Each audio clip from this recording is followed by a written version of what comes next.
Hello everybody and welcome. In today's video, we're going to be talking about how to evaluate your squad in Football Manager. And let's get started by talking about player attributes. When evaluating your squad, whether it's in a new save or after a big transfer window, the main goal is to see who you have and who your good players are. But the first thing we need to do is define what good is, what actually makes a good player. A player that only comes on as a sub in the English Championship would be unstoppable in the National League, so it's all relative to the league that you play in. Let's go to the third division of German football. After you select your team, there's a chart that breaks down all the attributes in the league that you play in, sorted by comparing your team versus the rest of the teams in the division, so we can see what's considered good for this division. And right now, we're on the Defense tab, which shows defensive attributes.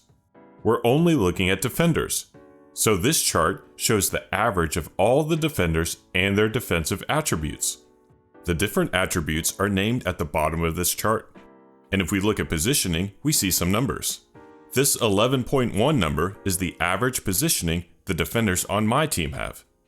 It says it's below average because of this important number, 11.38. This 11.38 is the average positioning attribute for all the defenders in the league. So how does looking at team attribute comparisons relate to player attributes and evaluating your squad? Well, since we can look at the average number for any attribute, we can compare that number with our own players and see how they stack up against the rest of the division. Take this attribute chart for a player. He has the positioning of 14, which we know to be above average, because the average positioning for all defensive players is 11.38. So we could expect him to be in the right position more often than not, at least compared to everyone else in the division. We can use this information to not only find out more about our league, our players, and our opponents, but we can make informed tactical decisions. Here's a chart for the technical attributes for every midfielder and every striker in this division. The average dribbling attribute for our midfielders and strikers is 11.36. This is above average, because all the midfielders and strikers in our league have an average of 10.7. If we look at this player, his dribbling attribute is 14, meaning it's extremely high when compared to other players in the division.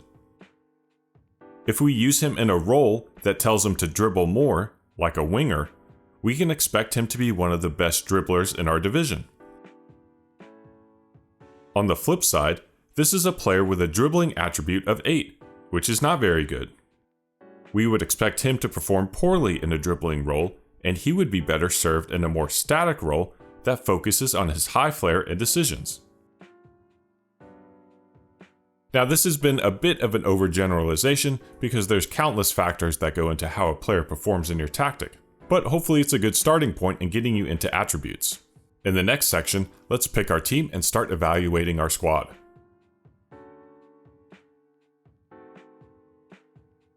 This is Montpellier in the top division of France, and I'm starting a new save with them. Let's go over some things that I like to do when trying to get an overview and evaluation of my squad.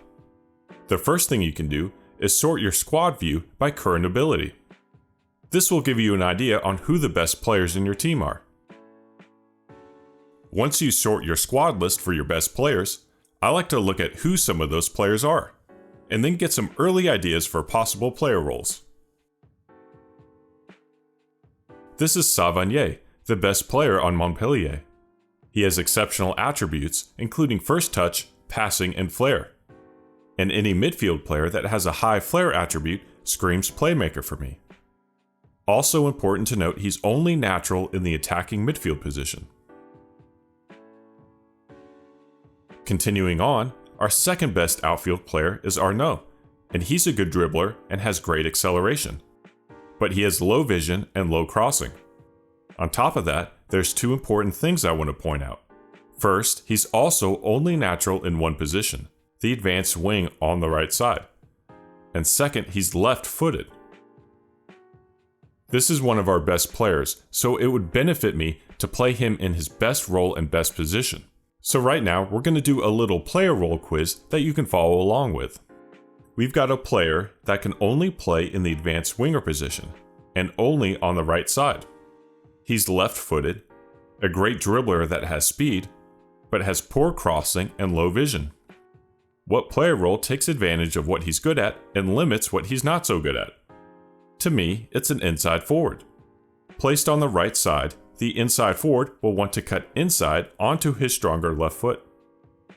If we look at the attributes for the role, it takes advantage of his dribbling and acceleration and doesn't use his crossing or vision. Another thing I like to do is look for hybrid players. And a hybrid player is someone who is natural in multiple positions and is well-rounded enough to where he can be used in a variety of player roles. This is Jordan Ferry. He's natural in 2 midfield positions, and while he's not our best player, he is an all-around player. I can favor using him in a role that benefits the tactic rather than trying to fit him in somewhere.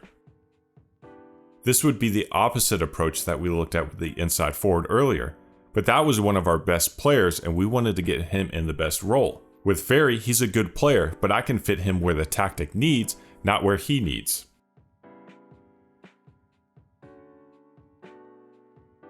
Another thing you can look for when evaluating your squad is what positional groups do you have. In this step, I want to see how many of the different types of players we have. Things like how many center backs are on the squad, how many midfielders, do we have an abundance of one position, do we have a lack of one position. Looking at the Montpellier squad, we have 4 center backs, which most likely means a formation with a back 4, so I'll have 2 starters and 2 reserves. I can't use a formation with a back 3 since I would only have 1 player as injury cover. But more concerning, we only have 1 senior player who is a natural striker, and only 2 total that are accomplished in the position.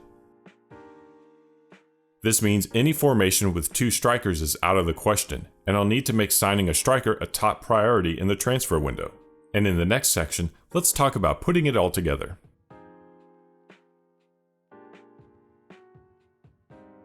After evaluating the squad, I like to write down the things that I found, and this can help formulate what kind of tactic I want to use.